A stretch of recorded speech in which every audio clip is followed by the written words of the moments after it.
bat kerjang dien ya ki por ba Islam ke balendo pai ba mano ba sensyar ya ki po Islam ya ki gari ke jonga ba ke jopi na do yo ya ki ngalo ya gari India atau mereka kongres mano ba sensyar ya ki po Islam hanti apo Assam atau mereka kongres mano ba sensyar ya ki po Islam apo ke jala ke jonga ba ke jopi atau mereka kongres Rai pai tak ini kerjaan dia ni dapat.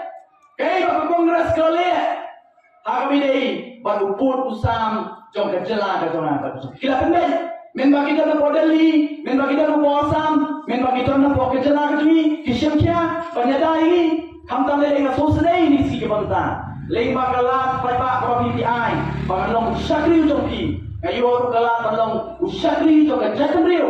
Kalau le cikitan border.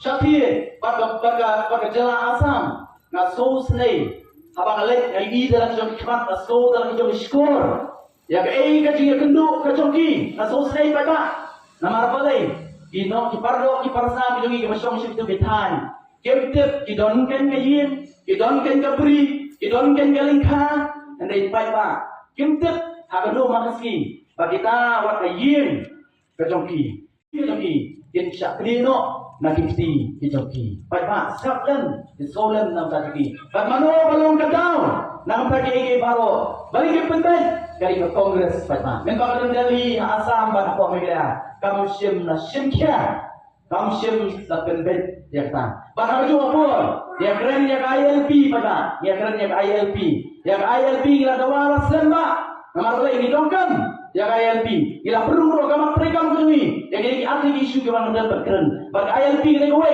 bari yang program ya ILP nama kumba kalau tentang uno buan nabar ka jelang ji udon tang ka dinjat panrum sa ka jelang ji nreimgon ka dinjat bumi na ka jelang ji ka ILP kan petina ya ka dinjat ka barum pada ka dinjat ka bumi na ka jelang ka joma ka jopi ka kongres OAU Angpor berkesensyar por Delhi, berkesensyar por kejalan di kam sudah lei. Baiklah. Om tak kata, ya keren menta, ya kene bertien kasih ke sini. Yang kalau dei berlung agak kernet ke bafran.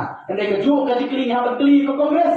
Kalau ayu, menba kadan por Delhi, ban menba kadan por kejalan di kesensyar. Atau ke simkia, ban berlung ya bertien kasih hapo ke kernet ke bafran.